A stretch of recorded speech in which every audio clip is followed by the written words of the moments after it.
Commissioners, and I'd like to begin by noting that Councilman Galt is joining us on the phone. And is he with us now, Councilman? Yes, I am. Thank you. Good MJ? morning. Thank you. Thank you. Good morning, Commissioners. Your first item on the agenda is to conduct your first citizens participation period. Thank you. This is the first time set aside for public comment. If there's anyone wishing to speak on an agenda item, please come forward and state your name. Seeing no one, we'll go ahead and close public comment. Thank you, Chairwoman. The next item on the agenda is to approve your agenda. It's in order and ready for your approval. Thank you. Can I have a motion to approve the agenda? We have a motion on the floor. All in favor signify by saying aye. Aye.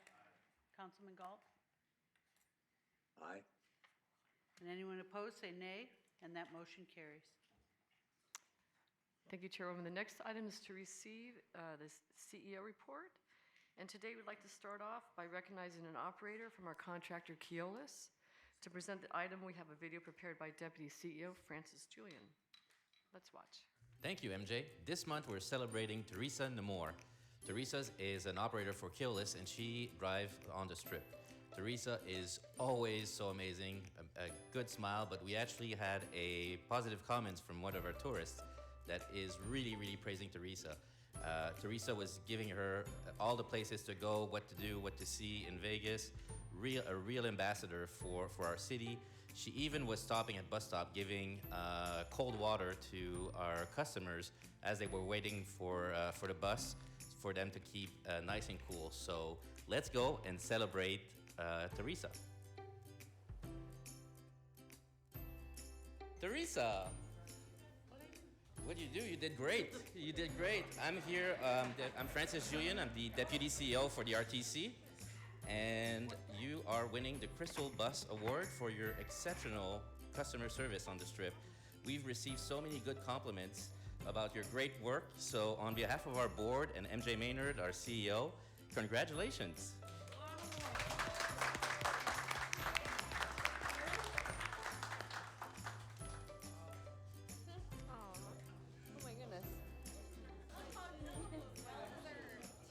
Thank you for everyone for this, this commission. My favorite route. I love driving the strip. It's amazing. Thank you. Thank you so much. Yay! Awesome. Is Teresa here? Is she here? Francis, is Teresa here today? Teresa. Yes. Please stand up and be recognized.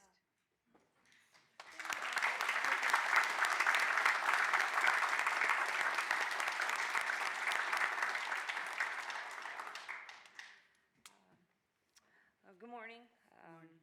First of all, I would like to praise God for bringing me here and the board, all of the customers. I love driving the strip. It's one of my favorite routes. Thank you for all my Keolis employees who encourage me every day.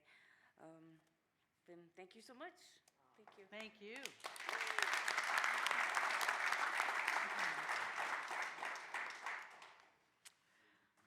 Favorite part of the meeting. Okay, so a few weeks ago, we had a special opportunity to thank the drivers, supervisors, and mechanics at Keolis and MV who keep our community moving. Commissioner Segerblum joined us at the Sunset Maintenance Facility to hand out retention bonuses and personally thank the workers for their hard work. Our customers can get to where they need to go because of the dedication of these essential employees. We appreciate all of you, our Board of Commissioners, because all of you, are the ones that made it happen. For allocating the stimulus funding to our essential transit workers, and Commissioner Segerblum for joining us. So, Chairwoman and Commissioners, thank you again on behalf of what you did for the employees of Keolis and MV. Thank you. And MV also created a short thank you video that we'd like to share with you.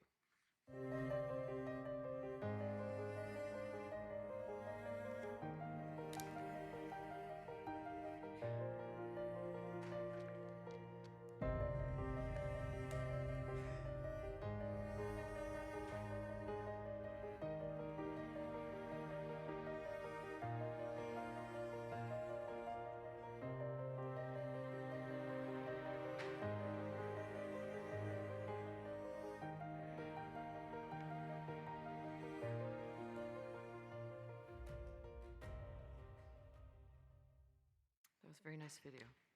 Okay, so for our next agenda item, Dave Swallow, Deputy CEO, will provide you with an update on the progress of our roadway funding, including fuel tax and sales tax. Thank you, David. All right. Good morning, Madam Chair, members of the board. I'd like to present to you our first quarter of the fiscal year 2023 update on our roadway funding. This includes both motor vehicle fuel tax, fuel revenue indexing, as well as sales tax. To date, thank you. Go to that. So since 2014, when fuel revenue indexing was enacted, we have started 605 projects with 354 of those completed to date. Currently, we have 133 projects in design and 118 in construction. When we talk about the total dollars spent, you can see we've generated just over $2.2 billion under contract since we started the program in 2014. With the majority of that, about $1.9 billion coming from motor vehicle fuel tax and fuel revenue indexing, but close to $300 million also from 0.25% sales tax, or 1/8% sales tax. When we look at the total dollars under contract, we have close to $2.5 billion, with expenditures of about $1.5 billion to date. So that's dollars out there in the community. And with that, we've seen over 14,000, almost 15,000 jobs that were either created or sustained with these projects. That's good news. Yeah, excellent news. So I want to highlight just during this past quarter what projects were completed. At the last meeting, we mentioned that the city had just completed the California Avenue improvements, but we didn't have the pictures on hand, so I wanted to make sure we had these for today's meeting. You can see a number of complete street elements. This is California Avenue between Commerce, I think almost all the way over to 3rd. And you can see the angled parking, widened sidewalks, street trees. And of course, we all appreciate the shade that's coming from those, and other urban design elements that have been added. Not only that, but focusing on pedestrian access and making sure the sidewalk ramps were ADA compliant and that the crosswalks were prominently displayed. Another set of projects that were completed by the City of Las Vegas really focused on pedestrian safety improvements. You can see here Charleston at Cashman Drive, the new crosswalk, but also the rectangular rapid flashing beacons. Similarly at Grand Teton and Tom, and Wallapai Way at one of the neighborhood trails. All of these improvements really help focus on raising awareness that there are people crossing the road. And so the rectangular rapid flashing beacons really alert motorists that are approaching the crosswalks to be aware that there's likely someone in the crosswalk or going to be.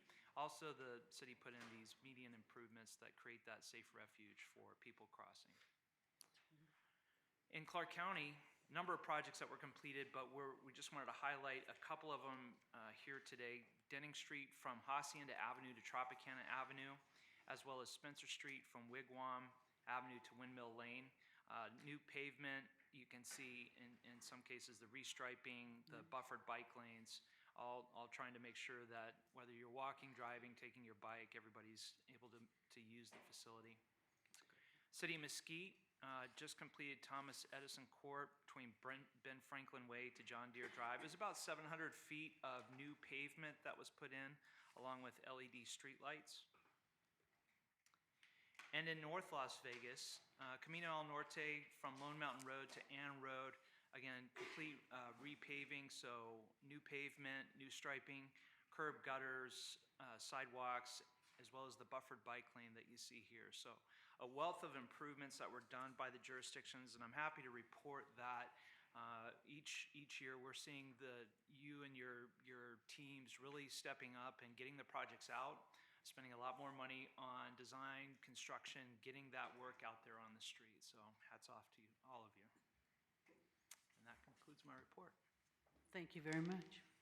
Any questions or comments? Thank you. Thanks, David. Next, Deputy CEO Francis Julian will provide an update regarding our transit system. Thank you. Thank you, MJ. Good morning, Chairwoman, members of the board. Francis Julian for the record. First of all, I would like to address some of the feedback we've heard at the last board meetings, and then I'll provide some studies we did on safety.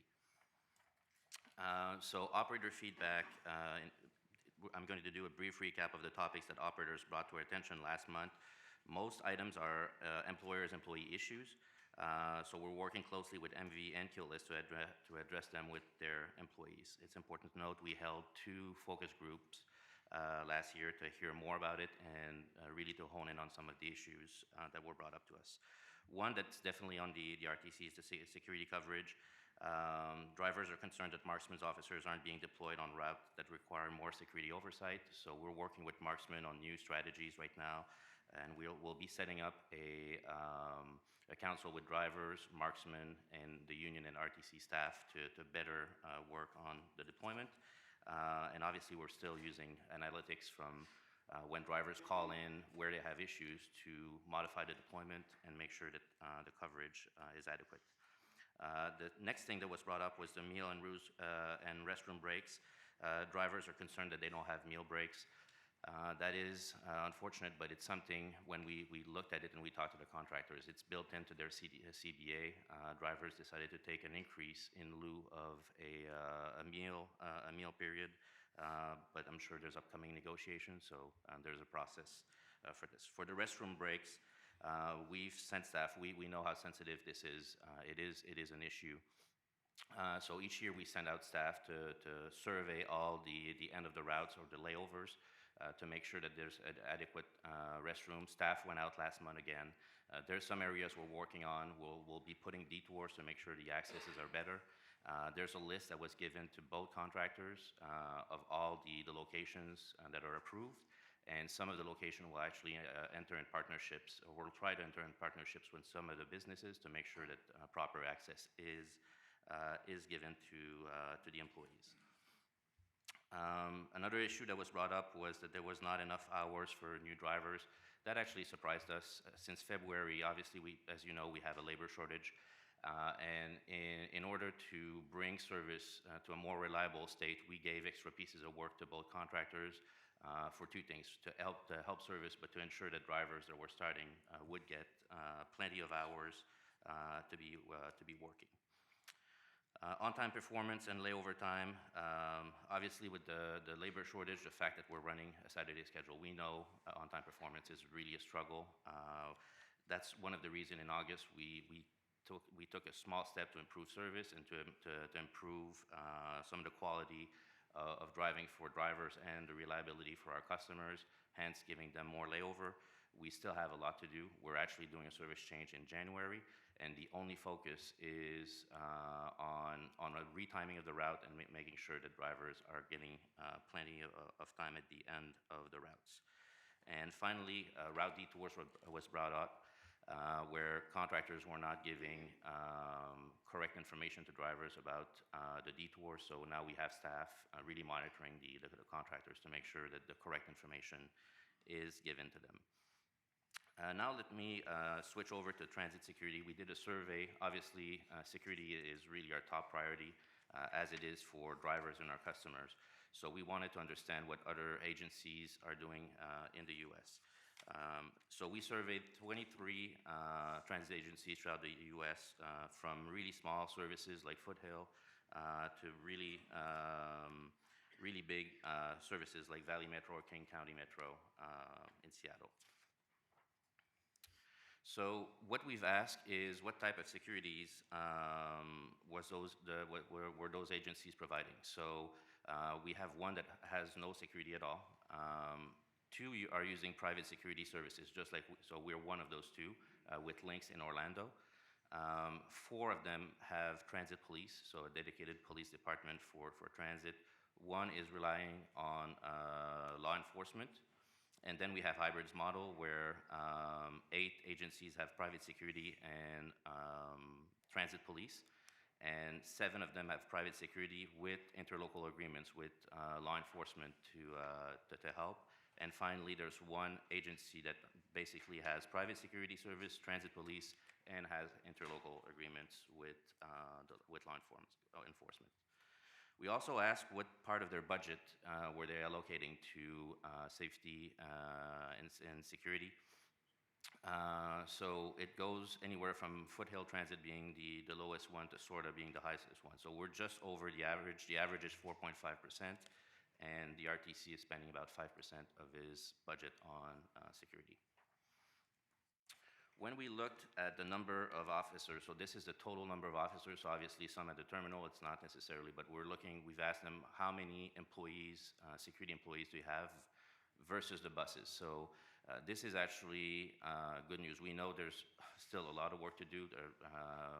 We need to make our service much safer. But if we compare to Lynx that is operating the same model, there is, for each 6 bus, there is 1 officer. So when we look at the total number of officers, for us, it's basically 2. For each 2 buses, there is an officer. So we know we need to make much bigger strides, but compared to our peers, this is a good indicator that we're going to be working on. And once again, thanks to the board for increasing the budget for our marksman contract last January. We're able to keep that ratio. We've also asked what duties those police and security officers were doing. So this is all of what our contractor and marksman is doing. So patrol facilities, operate response vehicle, ride buses, and community orienting policing. The deployment source, so basically where they're getting the information to deploy the officers.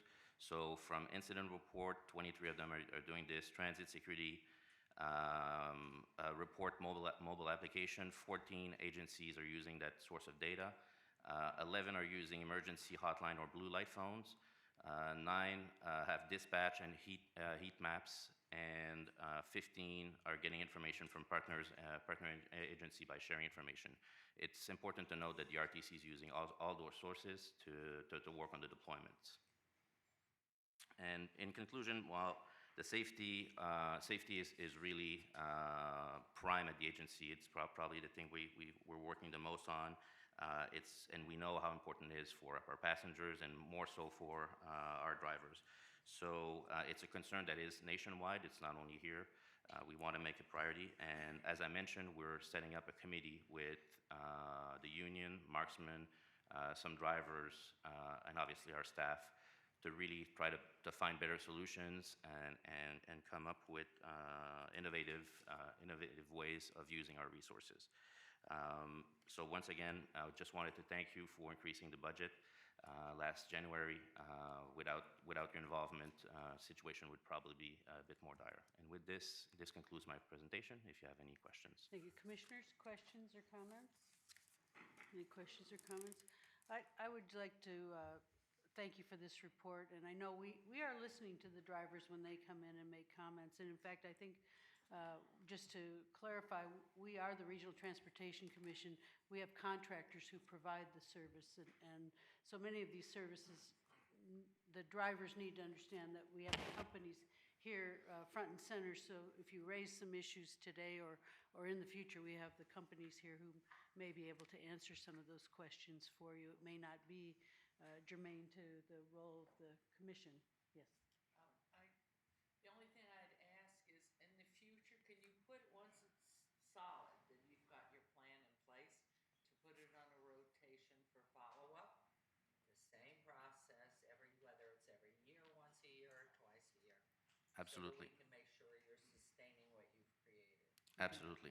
An update using the same data. Yeah. Any other questions or comments?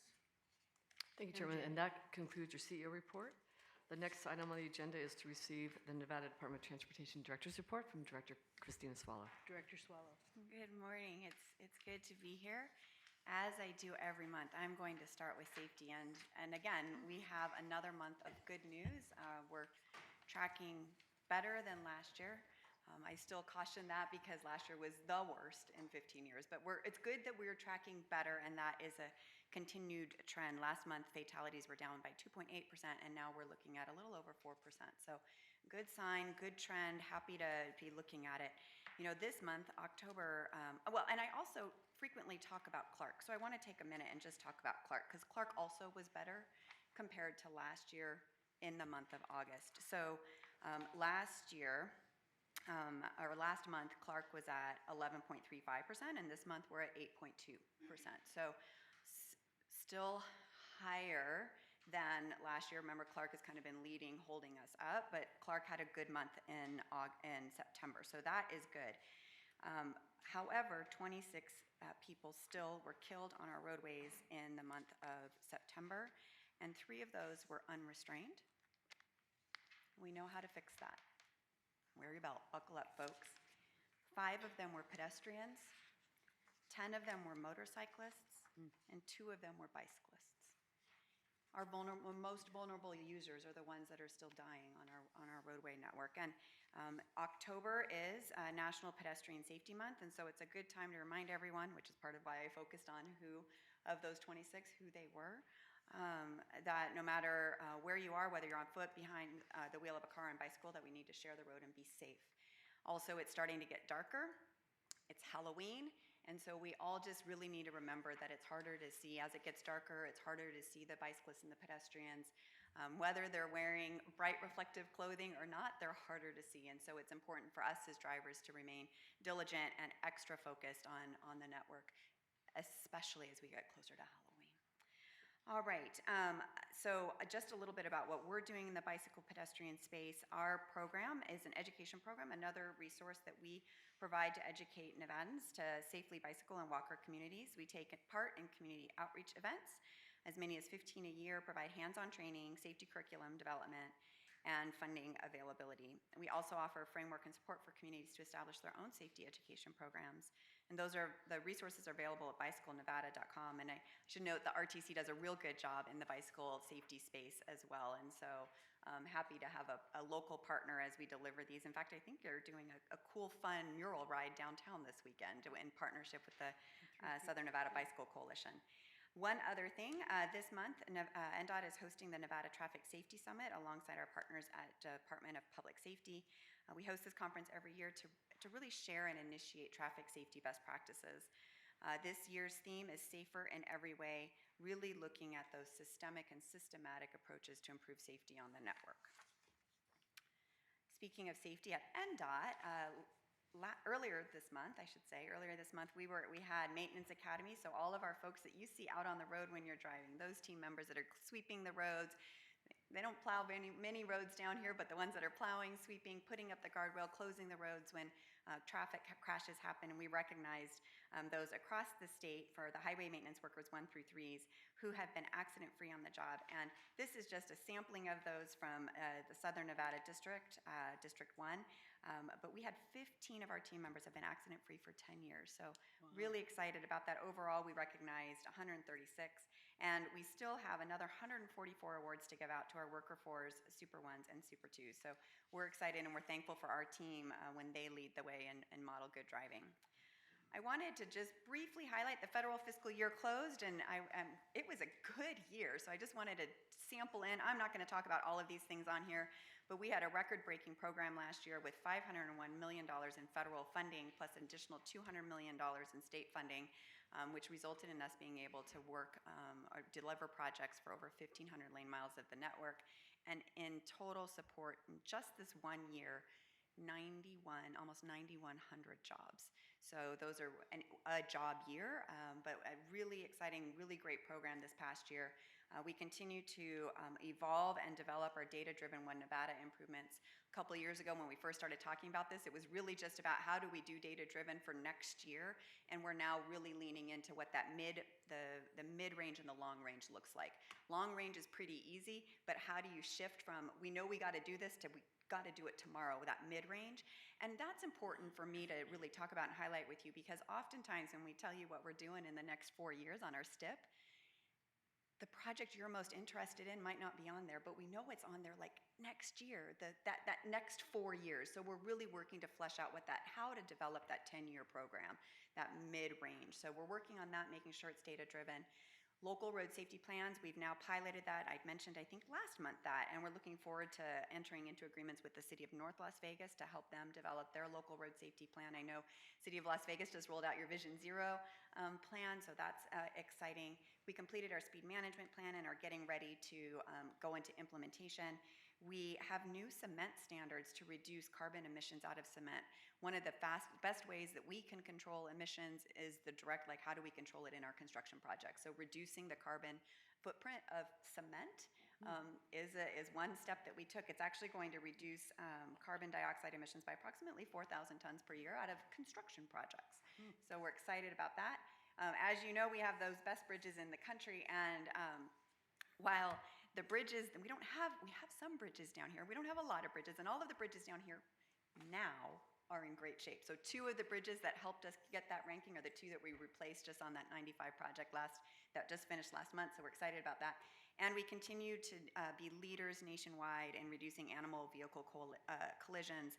We're working closely with Clark County right now to work on improving the conditions for desert tortoises, fencing, and crossing. We have a research study on how to improve the crossing for tortoises. They often cross in culverts, but when they cross in culverts, if anything happens, if there's debris, they can roll over, and that's unsafe. So we have a research program to figure out how to make it safer for the tortoises to get across the road. We're never going to answer why they cross the road, but at least we can try to make it safer. And you may not know, actually on State Route 160, when we did that project and improved everything moving out towards Pahrump, we actually have a significant bighorn sheep crossing underneath there. It's a really cool bridge. You wouldn't even know. It just looks like a cool crossing, which is exactly what we want, because we want them to just think they're cruising around and going to the next place. So working on and making sure everything's safe, and it was a great year. We closed a great federal fiscal year. I'm looking forward to another one. The one thing I didn't mention was this bipartisan infrastructure law, which is significantly increasing the funding that we have available to deliver projects in the state and in Southern Nevada. So I'm sure next year is going to be another awesome record year. All right. One other thing I wanted to highlight in the last month is the Infrastructure Summit. I wanted to thank MJ for participating in it. When we pulled together the panel, I was really looking at trying to talk about a whole bunch of different things. And so I invited MJ to talk about transit and how critically important transit is. But what was interesting is the panel, everything we talked about applies to Southern Nevada. Mayor Sheevy talked about micromobility, and that is something that the RTC has been leaning into with bike share, et cetera. So we talked about micromobility. We talked about rural and tribal concerns, which we sometimes forget about in Clark County, but we have those concerns in Clark County. And we talked about the role labor plays in delivering. So it was a great summit. MJ, thank you for participating. And actually, she was a star of 2 panels. So yeah, thank you. All right. HOV study and hours of operation. Before I get into what we're going to do, which you may have already heard, spoiler alert, happened on Monday, the first announcement, but I want to talk a little bit about why. So why do we have these? We have 20 miles of continuous HOV lanes starting on US 95 at Elkhorn, extending through the Spaghetti Bowl and down to I-15 on Silverado Ranch Boulevard. These lanes are dedicated exclusively for use by vehicles with 2 or more occupants, as well as motorcyclists.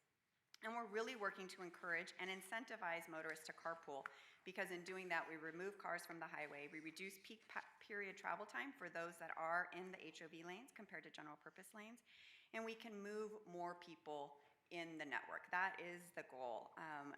The incentive for the HOV lanes, for those that are using it, is they have a more reliable commute, they have reduced stress, they save some money because there's more than one of them in the car. Hopefully they're carpooling with a neighbor or a friend. And the other thing that we often don't talk about with HOV lanes is they provide better response times for first responders, and thereby help reduce secondary collisions, which in and of themselves can be fatal. So we improve air quality and reduce greenhouse gas emissions. We move more people, and we improve first responder emergency response time. So good things about the HOV lanes. That said, when we opened them in 2019, the new section, we got some feedback. We certainly got quite a bit of feedback. The first amount of feedback that we got was regarding the entrances and exits. They actually weren't working the way we intended. The public made sure to tell us that they weren't working. So the first thing we did was go out there and fix the entrances and exits so that you could get into them. If you got on the freeway at Flamingo, if you got on I-15 at Flamingo, you could get in and you could use the direct connect. When we opened it, that wasn't possible. That was not our intent. We fixed it.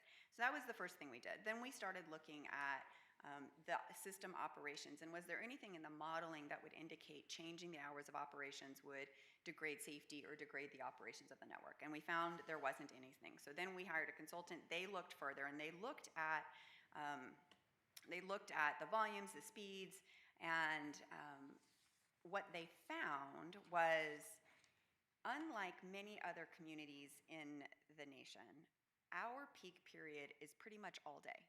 We don't really have everybody goes to work in the morning and everybody goes home at night. We don't have that in Southern Nevada. We have everybody goes to work all day. Like, I mean, obviously, some of us, we're going to work in shifts, but there's this constant reporting, and then also there's a lot of transit that happens during the day in terms of going to meetings, maybe it's going to shopping, and it's changing even now as we recover from the pandemic and people are working from home. How people travel is changing as well. But what we found is we don't have those 2 a.m. and p.m. peaks. It starts on the weekdays, it starts around 5 a.m. We start to see the morning commute begin, and it goes all the way, as you can see, until about 10 p.m. And that's when that commute time actually fully abates. Weekends is slightly different, but not a lot different. If you go shopping on the weekends, you know I-15 can be slow, and so weekends are a little bit different, but not significantly. And that was important for us to look at because people have asked us the question. Obviously, we want to maintain consistency as much as possible on the network, so we wanted to look at both. So, recognizing that the network is not as busy during those off hours from 10 p.m. to 5 a.m., and so there really isn't much of an incentive anyway to commute, to carpool, we are looking at rolling back the 24 hours to allow general purpose or access to all use of the HOV lanes from 10 p.m. to 5 a.m. So we heard the community said we maybe need to look at this. We are. That change is going to happen the weekend of, I'm trying to see where I have this, the weekend of October 21st through October 23rd. We're going to do it over the weekend. There's actually a Raiders game and there's a Knights game, so we're going to try and make sure that we don't impact those while we're making the changes. But after that weekend, you will be able to use the HOV lanes during off-peak hours, 10 p.m. to 5 a.m., whether or not you're carpooling. So we are making that change. I should also note that during the construction of the Tropicana Bridge and Harmon and all of those improvements, HOV lanes are currently open to all drivers, and we anticipate that being throughout the duration of the project. We have heard some feedback from the public about the south end of the HOV lanes and how that works with Tropicana. So we're working on figuring out what the best mitigation of that is so that there's not a gap in the system. We're working through that and hope to have some input on that here in the next month. But you asked us to study it. We studied it starting October 24th, HOV only from 5 a.m. to 10 p.m., 10 p.m. to 5 a.m., open to all. A little bit about EVs.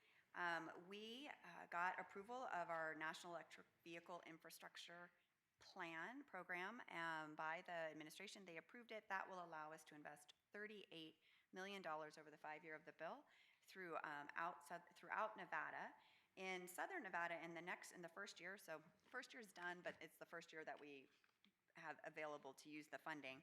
We're going to upgrade the charging infrastructure at Jean to meet the new standards of 600 kilowatt hours for the 4 ports, and we'll be building a new hub in Primm that will meet the new standards. We're also going to work with Overton Power to upgrade the infrastructure in Mesquite, and by completing the upgrades, then we'll be considered fully built out again. So we were fully built out. They changed the standards, so we have to do some upgrades. So that's the first year investment.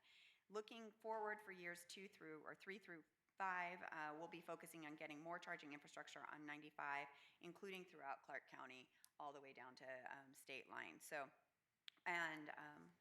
we're excited to be able to start this plan. We are continuing to work with NB Energy on their $100 million investment and making sure that we're working together and it's additive and not duplicative. A couple project updates. I-515 Charleston, we are in the thick of it. So we have some closures. I just wanted to let everyone know Mojave Road will have intermittent lane closures through the end of December. Stewart will have lane restrictions both east and westbound daily from 6 a.m. to 5 p.m. between Pecos and Sandhill.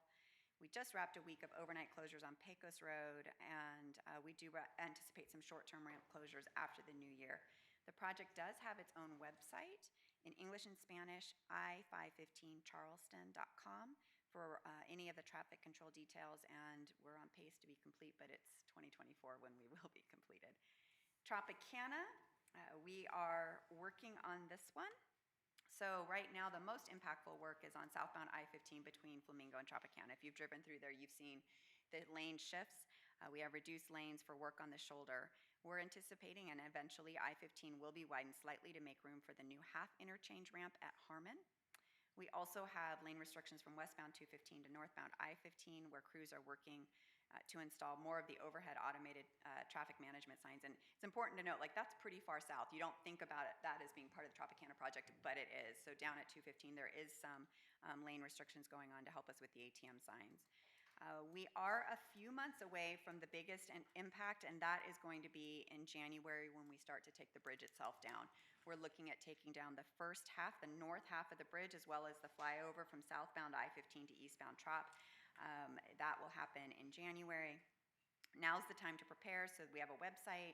You can sign up for email alerts, i15trop.com, or download the free I-15 Trop app so that you'll be aware of what's happening, when it's happening, and how it will impact your commute. And now I have two projects that I'm excited to be like wrapping up or getting closer. So the first one is I-15, 215 North Interchange. It's not a part of town I drive through regularly, but it is an important part of town. There's a lot of development that's been happening out in that space.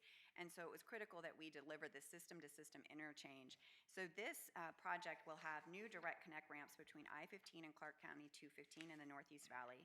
It also reconfigures some of the local streets to improve traffic flow around the interchange, things that needed to be reconnected after some of the 215 improvements went in. And of course, we provide the landscape and aesthetic enhancements to help with air quality and storm water pollution prevention.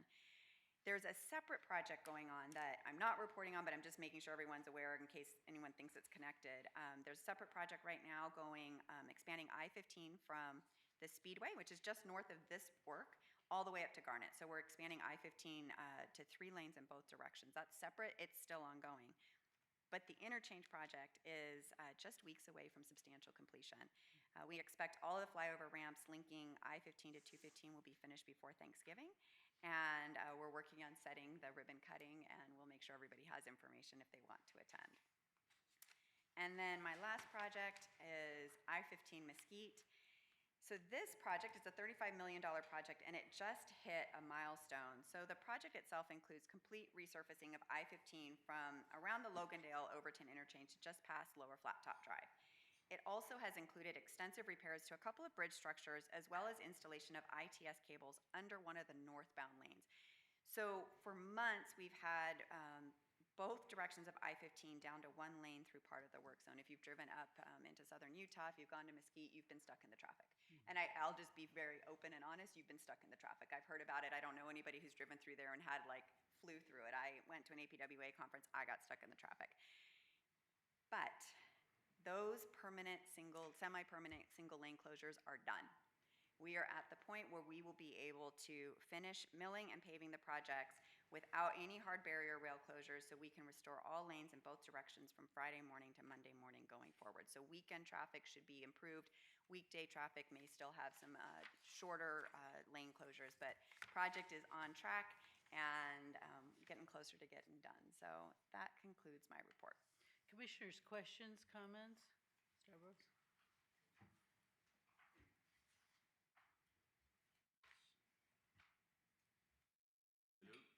You have it. It was No, working. turn it, just push, yeah, there you go. Okay, thank you. I appreciate the report on the HOV lanes. Obviously, it's not a secret, I'm a big opponent of HOV lanes, but I do appreciate NDOT listening to the public and studying HOV lanes and making changes. That's a good thing. The issue, though, really is what are we studying? And I still stick to the fact that what we should be studying is Martha calling Sally in the morning to say, hey, I'm going to leave my car home and we're going to double up and use the HOV lane in order to go to our destination. That's the whole mission of HOV lanes, for people to change their behavior, to take cars off the street in order to carpool. We're not studying that. We don't know if that's happening. My own personal opinion is that is absolutely not happening. It's probably close to zero. Really, nobody is doing that. So the whole mission of HOV lanes is really is really not working. That's what they're supposed to be doing. So, I mean, it's good that we're taking a look at it. I just don't, my own personal opinion is we're not looking at it effectively. So, for a lot of people, it's just nice to have HOV lanes. Everybody's doing HOV lanes throughout the country. It looks good, but it's not doing what it's supposed to be doing. So I hope we one day do those kinds of studies, because we're not doing those today. And if we did those studies today, we would find out that's not occurring, which means HOV lanes are really not effective, which means they should be opened up completely 24/7. So that's my comment. Thank you very much. Thank you. And MJ, maybe next meeting you could report out on Club Ride and some of the Sure, things will that do. are being done Absolutely. locally. Thank you. Others, any commissioners, any comments? Yes, Commissioner. Thank you for your presentation. I just wanted to say thank you to NDOT for its commitment to energy efficiency. All of the lights on Blue Diamond were replaced with energy efficient bulbs this last week. So thank you. And then I just wanted to speak just briefly about the electrification and the infrastructure with regards to folks driving. And I know California and apparently New York have now adopted timelines where they intend to be entirely electric in their grid. My concern would be is those people will travel, like especially from California, will be traveling to Southern Nevada. Where are we on that timeline in terms of, because I don't know how we get there, right? You know, it's an interesting and I think kind of multi-part question. So if California has established a timeline as to when all new vehicles will be electric, ultimately, I think that means all new vehicles will be electric when you're buying, because California controls such a big share of the market, right? So not only will Californians be driving here, but Nevadans will also be buying a lion's share of new cars will be all electric. So we have the NEVI plan. It is a first part of an alternative fueling plan, because we recognize there may be other types of alternative fuels out there, and we are working to invest in that infrastructure. But I think what's critically important is the federal component of this is really about the federal role in making sure you can get from one part of the country to the other part and still charge your vehicle. So our investment is going to be primarily on those connections, making sure you can get across Southern Nevada on I-15 if you're going from California to Utah.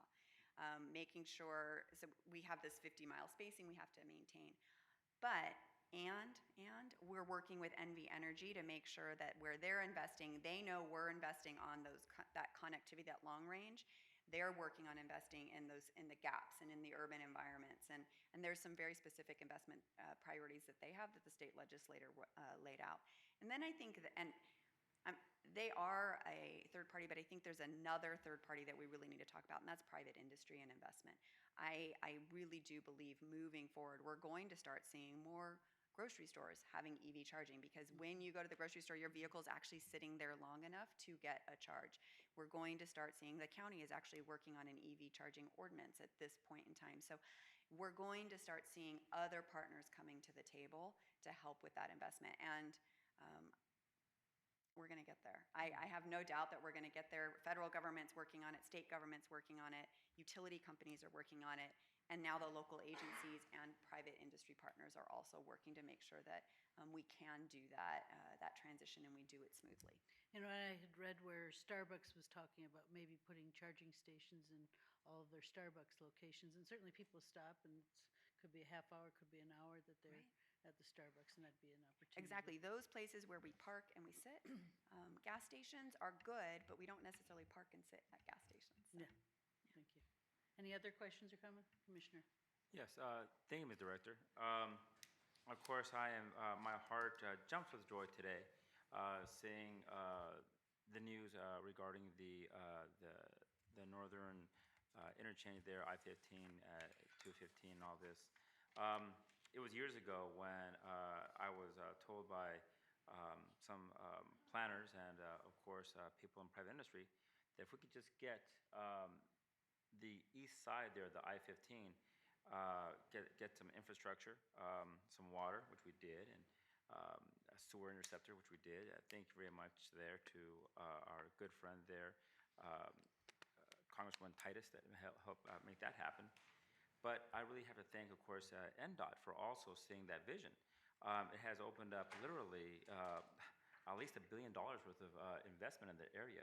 We have Sephora. We have two huge Amazon facilities, and not just in the logistics science. Just I didn't go because I was kind of busy at school last week. But hey, we welcome a brand new shoe company that will be building, and they're going to start. They're going to be building a small factory there to make shoes. In the general area there, we have, the future with Air Liquide, a hydrogen fuel cell company, one of the largest on the planet. It's opening up also investment. I think it's doing a great thing. The vision of the city of North Vegas is of course, we're not a tourist destination, but we sure as heck can do our part to help diversify the economy of the valley. You might live in Henderson. Maybe you'll be one of the engineers that works at Air Liquide, right? And it'd be fantastic, of course, to have the infrastructure to get them there. So I wanted to thank, of course, all of our state and regional partners in helping to make that happen. It's making a huge difference, I think, in my immediate community. I do have one question. I'm also one of the people who drive between, because I have, of course, family in northeastern or northwestern Nevada, the Reno and Gardnerville area. And of course, I myself, I find myself still stuck to a gasoline-powered vehicle, because the places where I go, there ain't no connection. There's just, when I head out for the hills, I literally head out for the hills. But I'm wondering, I do see a station there at Beatty, and I did see a station at Tonopah. But of course, there are interim places, Indian Springs, Mena, I think also, what's it called, Hawthorne, places where, we could probably use. Are there any plans for NDOT to also fill in and add more charging stations there? Yeah, so in the coming years, we do anticipate focusing on US 95 and increasing the availability of charging infrastructure along that corridor. The goal is to have at least 4 ports at 600 kilowatt hours every 50 miles within 1 mile of the corridor. So we are, as you mentioned, there is some in Beatty, there are in Tonopah, there actually are charging facilities in Hawthorne. So we're close, we're not there yet. But we're working on it, and more to come on that. One of the biggest challenges with the EV infrastructure is you start getting out of the urban areas, and I think one of the reasons why the federal government has decided to invest in it specifically for that purpose is it's more expensive. You have to get the power there. You have to make sure that you have all of the proper underlying infrastructure. You can't just put charging station there without extending the power and having the places for the people that are willing for us to access. There's been a lot of conversation about whether or not we can put them at rest areas. My concern with rest areas in Nevada is our rest areas are very rural. There is no other commercial activity. So to have somebody sitting at one of our rest areas for a half an hour in an overnight time frame may not be the safest thing. So we are really working on trying to figure out how do we do it, how do we partner, whether it's a gas station, a coffee shop, a grocery store, the candy store in Beatty, how do we partner with local businesses to help support their business but also support the overall EV transition? I just thinking one place, again, if you're driving into Reno, I'm very happy that NDOT was able to put the cutoff there at Schertz, right? Again, there is the tribal store there, right? Which would be much safer, I think. I would stop and chill out there for an hour or two while my car is charging. I don't know if I'd want to stop at some of these other restaurants. It is quite lonely. You're there with the coyotes in the background, right? And I'm not afraid of the coyotes, right? But I'm sure, of them I'm not afraid of. I just roll up the window. I don't feed them, right? So they stay away from me. But again, I think it's going to take partnerships with tribal partners, and with other private entities that are along the way, and where you have some place to park under a lit bulb, so to speak. I appreciate the comments we're working on, and I think one thing just to also remember is, when I talk about the 50-mile spacing, that was based on range of EVs long retired. The EVs that people buy today have ranges that are every bit as long as many of our gas-powered engines. It's not uncommon to see 350 and 400 miles in an EV for the range. So don't let the lack of EV charging facilities in Mina and Indian Springs stop you from getting a vehicle. You can certainly get from here to Reno on the EV infrastructure that we have today. I guess the only thing I'm worried about is, people will actually say, no, I can make it. I can make it. We'll be smart about it. I am one of those people, having driven my Tesla to Ely and got stuck. And I will say RV parks would be a great partner because they do have the electric infrastructure and they help me out. So Thank you. Sorry you Good got idea. stuck.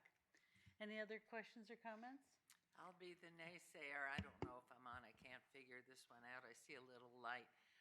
Just to proceed cautiously, knowing during our storms, the electric grid was affected. All the people that have charged anything, how long the grid is down, and in California to mandate anything for all people to me is wrong. I think the grid is really challenged in Southern California, and we see it out all the time. We are more so. We have 40 million visitors that are going to be using and needing charging stations. So I just beg that we move cautiously and make sure that people have choice. They can do things. We can better improve certainly fuel and other pieces of how we're going to move different kinds of vehicles. But I watch the grid here, and when that grid's down, and then you add 4 more stations somewhere, well, who's going to reserve them? And then how long are you waiting in line? Time is money. And so to be able to get your vehicle, whatever it is, from place 1 to place 2, you need to consider your time allotment, and then what do you run into when you've got a stack of people waiting for the quick charge rather than the slow charge, and if nobody's there inspecting it, you've got arguments and you've got impatience. So I just beg that you do talk, and you are, with the energy companies, and look at the grid around this country that's so severely affected. And when the governor in California says there's no more gas station, everybody's going to be doing this. Not everybody all the time doing it. It can't work. And so certainly in Southern Nevada, where our grid is challenged, and I know you're talking with them, but we can't all be a bunch of blind sheep here just all running out there. The problems are huge. And being an engineer yourself, I know you know this, but in speaking with engineers further east and the issues with which they're dealing right now, be cautious is all I say. Thank you. Good perspective. Any other questions or comments? Thank you very much, Director Swallow. Thank you, Chairman. MJ. The next item on your agenda is to approve your consent agenda, which consists of items 5 through 46 and can be taken in one motion. Can I have a motion to accept the consent agenda or to approve the consent agenda? We have a motion on the floor. All in favor signify by saying aye. Aye. Aye. And anyone opposed, say nay. And that motion carries. Thank you, Chairman. The next item is to receive an update on the 2023 legislative session, and I'm going to turn over to David Clyde, who's our Associate General Counsel, to provide that update. Thank you. Thank you, MJ. Good morning, members of the board. For the record, David Clyde, Associate General Counsel for the RTC. As we gear up for the 2023 legislative session, we wanted to brief you on our 4 main priorities for the session. The first priority is regarding the RTC's legislation. As a reminder, back in the 2021 legislative session, the RTC got authority to submit a BDR for every legislative session. And we are looking at using that BDR for cleanup language for the RTC's legislative statute, which is NRS 277A. This bill would look to make updates to our Yellow Dot program. Due to changes in technology and changes in overall community interest and engagement, we're looking to make that program permissive rather than mandatory. The second change is removing requirements in our statute regarding our bus shelter and bench advisory committee, changes like our membership requirements and overall meeting requirements to make it more flexible based on community need. And then the third is to explore potential options to enhance our transit safety and security.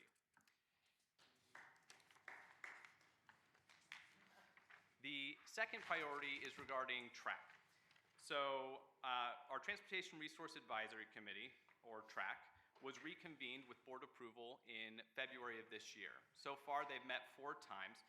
The overall goal for TRAC this year has been to look at and to provide potential recommendations regarding the RTC's short-term baseline funding needs for transit operations.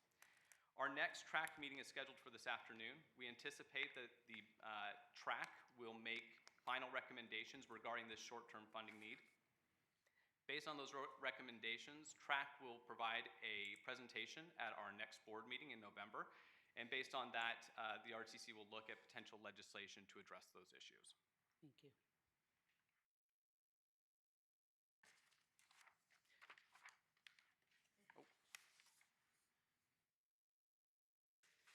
Next, we have our next priority is to monitor and react to bill draft requests and respond to legislation that could impact the RTC during the 2023 legislative session.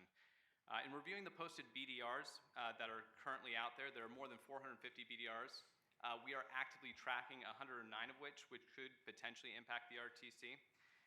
We're still waiting for bill language to be released to the public. That will happen sometime later this fall, which will help us to evaluate the overall need and priority for tracking.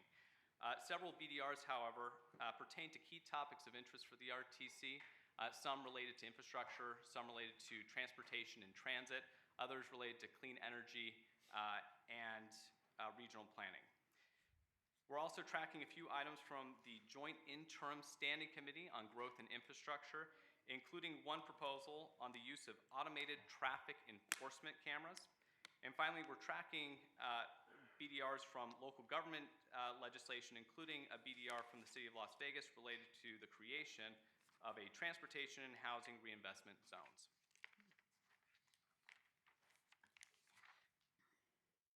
Lastly, we'll continue to monitor and work with our member entities on Southern Nevada priorities.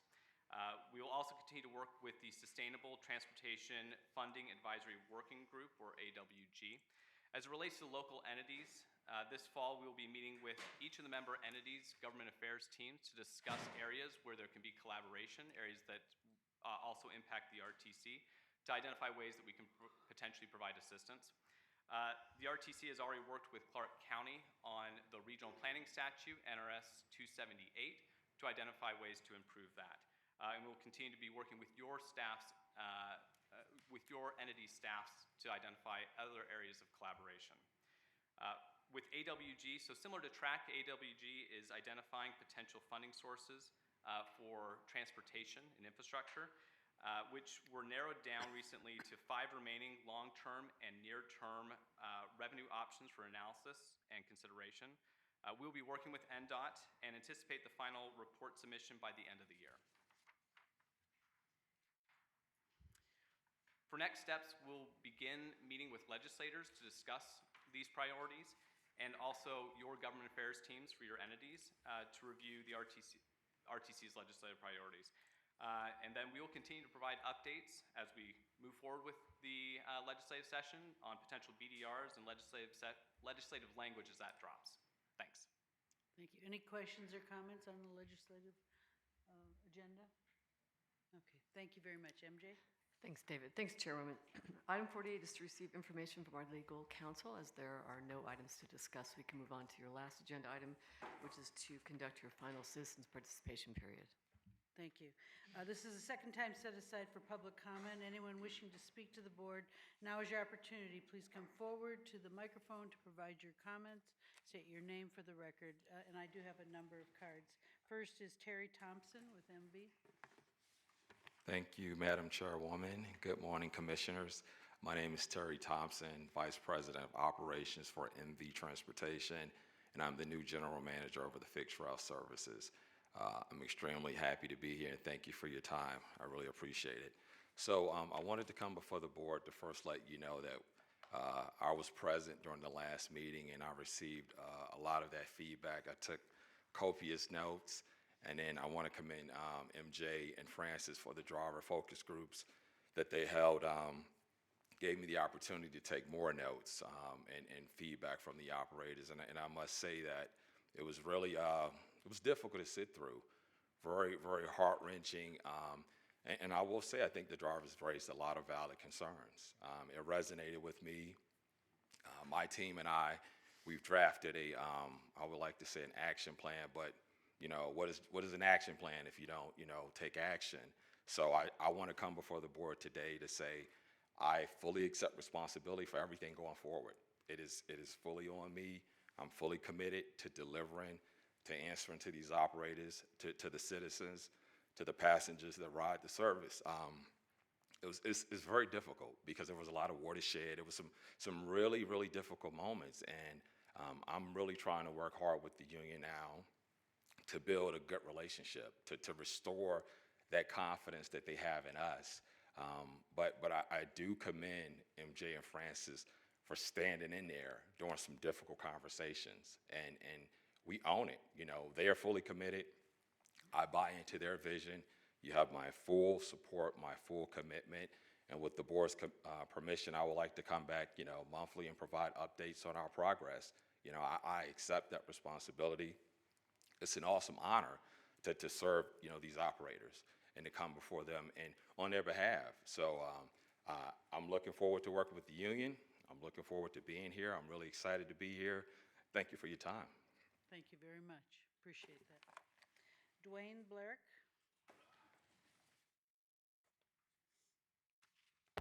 Good morning. My name is Dwayne Escarca. I'm the general manager for Keolis.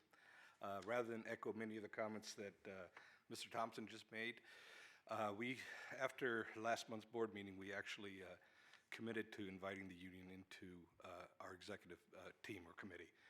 That is the area where we focus on addressing service-related issues. This is not a labor management meeting. It's not something where we deal with grievances and things like that. We had our first one.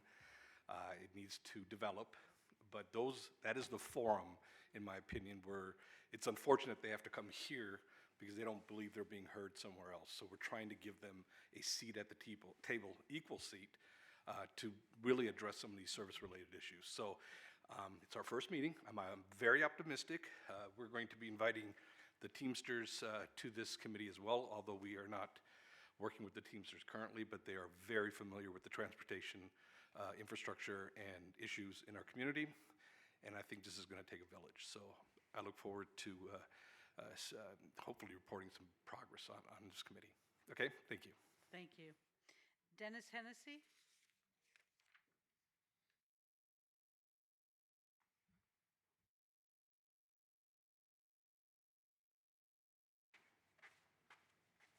Good morning, staff, commissioners. Dennis Hennessy, coach operator for Keolis.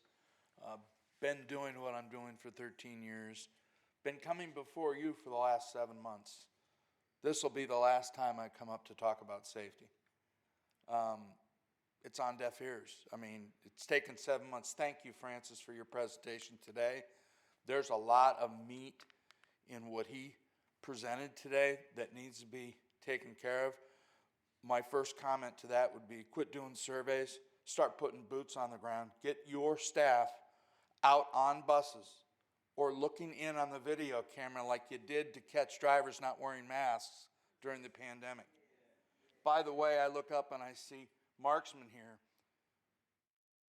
You guys should do what you do on the buses. Take a picture of the meeting room and then go sit down and play video games and look at YouTube, because that's the result of what we get, but you all don't see that.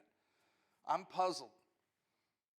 We have a Game Day Express that handles less than 0.5% of the total amount of people that we move in this city for the Raiders games. Why is it that every member from your assistant GM, Francis Julian, down and your staff works the game day for the Raiders game? Why is it that every member of Keolis and MV's management is out there for less than 0.5%? Why is it that the buses we take are immaculate? You can eat off the floor. Give us 10% of that action out on the streets so you can see what's really going on. Get some quality control in all your departments. You need quality control being done every day. You've got posted all over your buses rules. No drinking, no this, no that, no this. Every opportunity a driver has to say no is an opportunity to get spit on, verbally assaulted, and even assaulted. So take your rules down. Take the rules for riding, rip them up, get rid of them. One rule in particular, these are the types of stickers. I brought this one so that I can give it to Keolis and Marksman so they can see what drinks aren't allowed on our residential routes, so they can let their employees in management, particularly John Jackson, know that big gulps aren't allowed on a street route. I have a hard enough problem dealing with regular passengers, but when you get off-duty employees that flash their badge to ride and then refuse to discard their drinks, or a marksman guy will get on actually working, not even off-duty, with a big gulp in his hand, how's he going to get someone else to get rid of it? So this is the last time you're going to hear from me. Thank you for your time, but deaf ears just don't cover it. Thank you, Francis, for your help. Thank you. Marla Spowski? Marla Spowski?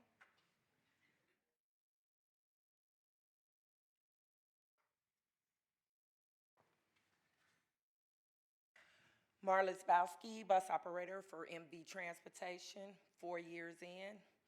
I'm not gonna really go over the safety thing because we've talked about that like 1,001 times. I'm going on wages. To my knowledge, Keolis is receiving pay raises, $2 between now and January, and then as of June, they'll be getting $21. MV, we're not there yet.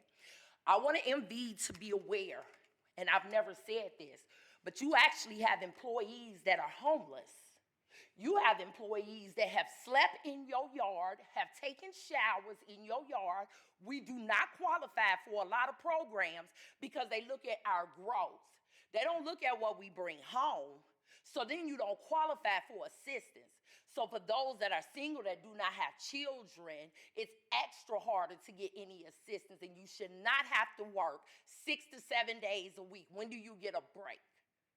In order to make an income to be able to take care of your family. And once again, not to just get on Marksman, but we got a company that's being paid more money than we are that does not secure us.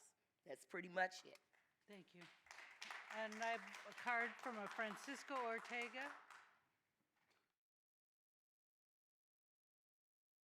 Oh, did you want to comment? Yes, Madam Chairman, is it okay if I comment? Yeah, we were recently made aware of the, I guess, the MOU that Keolis entered into with the operators. We just received that information. Our executive team is looking at it now, so I'm sure we'll respond accordingly. Thank you. Thank you. Appreciate that.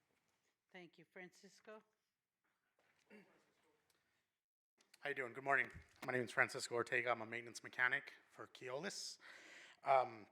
Good morning, Commissioners. I would like to first I would like to thank you guys for giving me the opportunity to step up here and speak.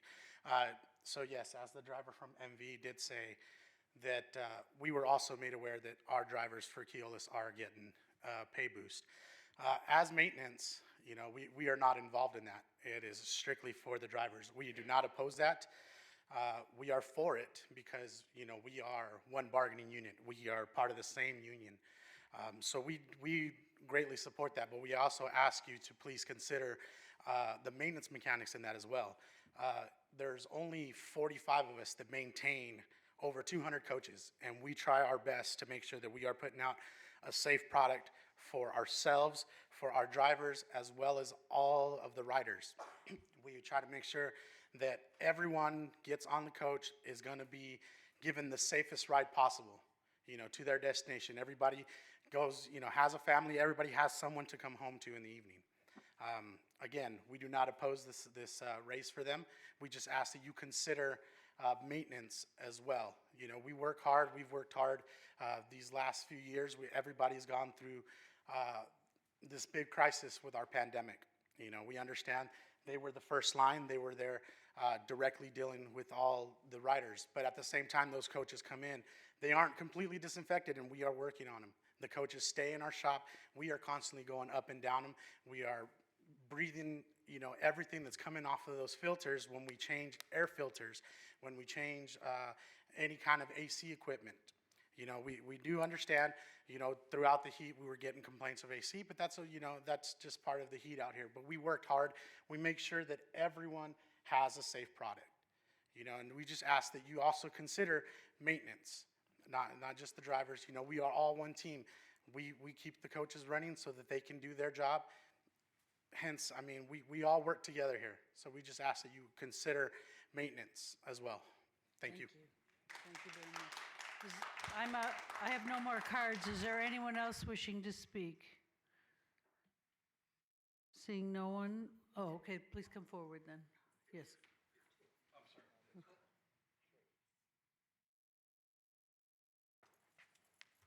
Yeah, my name is William T. Lynn. I'm a transit operator for the city of Las Vegas since 2001. And yes, Keolis did just make an offer. As Las Vegas, we are known to be the greatest for all the tourists coming into the city. And if we're going to be now looking for a new person to come in and take over all the contracts, then as the operators have just stated, all I'm trying to say is if you're trying to be the best, and we're only bringing in the best, then if MV is going to be even looking in, then you need to step above and beyond Keolis. Because all they seem to do is always step up afterwards. Now we're looking for a new competitor, so if you want to be the best and act like Allegiant when the Raiders come in, VGK, everything else that you say you want to do for this city, then you need to step up and prove that you want to be part of the people moving forward with it. Also, again, the mechanics can never get left out. They should have never been forgotten to begin with, but obviously some people don't feel that that's necessary, and that's what I just have to say. Thank you.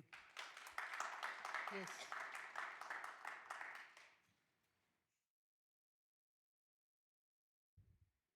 State your name for the record. Good morning. My name is Scott McKenzie. I'm with Marksman Security.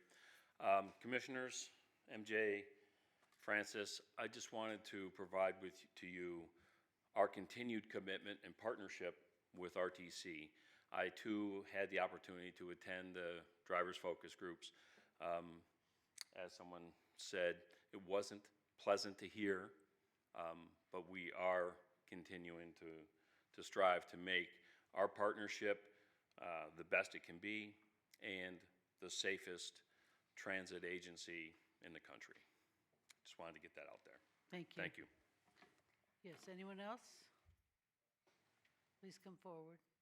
Good morning. Thank you.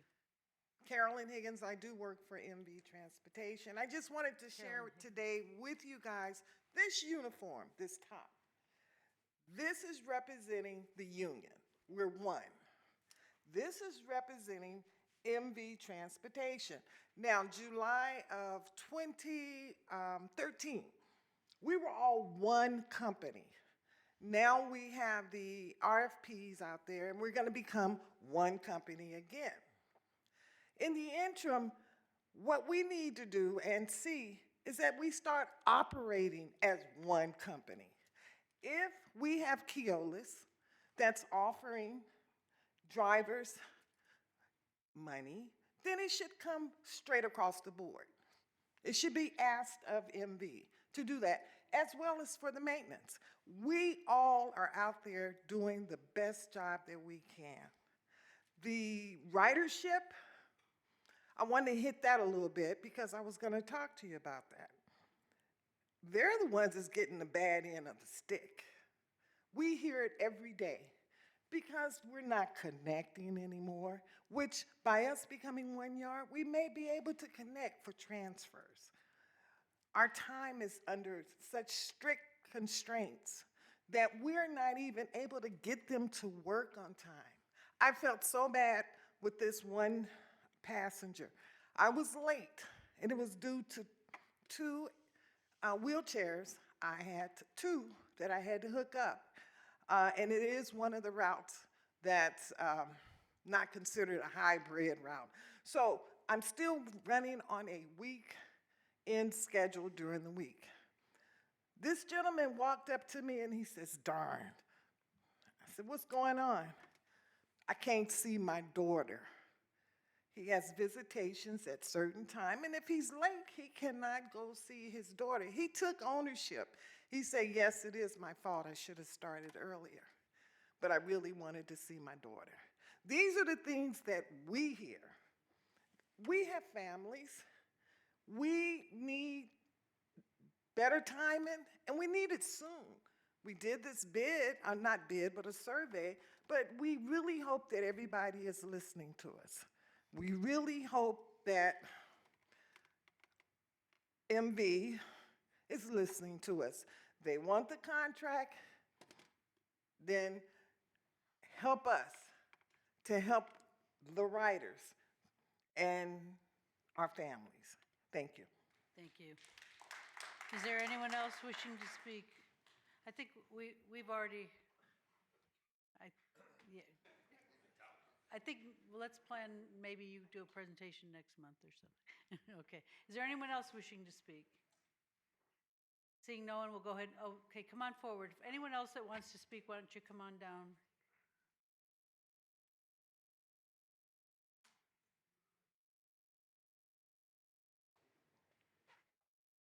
Good morning. My name is Terry Richards. I'm the president, ATU 1637. Thank you, MJ and Francis, for the focus groups. I did notice a week or so ago, that some of the commissioners came out to the yards to actually see and talk to drivers. I appreciate you for doing that. Everybody else has already said just about what needs to be said. I just want to reiterate it. We are one union. All of the operators and mechanics, we're all together, even though there's two separate companies. I've been trying to get that across to people for years. It was great for Keolis to step up and offer the money for the operators. We tried. Please, if you have any kind of influence or whatever, look out for our mechanics. Because the mechanics, without them, buses can't leave out the yard. Without the people over at MV, we're getting the flack now. Keolis got a raise, MV didn't get a raise. We've been getting this ever since you split these systems. Now it's going back to one. I guess that'll be better. We hope it'll be better. But we now have a pay scale where operators are going to be making more than some of the mechanics. You got to come together and put something out there so that the mechanics feel that they're just as important as our drivers, because they are just as important as our drivers to us. At ATU, we're all equal. Doesn't matter if you're a driver or a mechanic. We all need to believe that you guys care about us. And we're seeing that much of it. We need to see this much of it. Thank you. Thank you. Next, please come forward. Thank you. Good morning. I'm Sandra Adams, Vice President, ATU 1637. What I want to say is, with this pay scale that Keolis just gave their drivers and stuff like that, it seemed like it came in all of a sudden like a last-minute move. And I feel that it should have been something that, if it was offered, it should have been offered as one for both yards, okay? Because to me, it seems like there's some politics being played in this. There's people involved in it that shouldn't be. And one side is getting favored over the other, and that needs to stop. I don't know how these contractors are chosen, but it needs to be done fairly, okay? We work just as hard as they do. So if that proposal came forward, it should have came forward to everybody, not just a select group. Because our drivers and our mechanics at MV, they work hard just like everybody. And we need to be considered as well. And everything needs to be done fairly. That's all I got to say. Thank you. Next. Morning, Commissioners. Johnny Medina, Keolis Maintenance Department. I've been working for the transportation system for 22 years. I started as a driver, moved up my way up to the maintenance department. You guys really don't hear for the maintenance department, you know, we really stay to ourselves, but in this case, we had to come down here and talk to you guys because we believe that all of us should get this money. We believe that not only Keolis, but MV mechanics, MV drivers, Keolis drivers, and Keolis mechanics should get this money.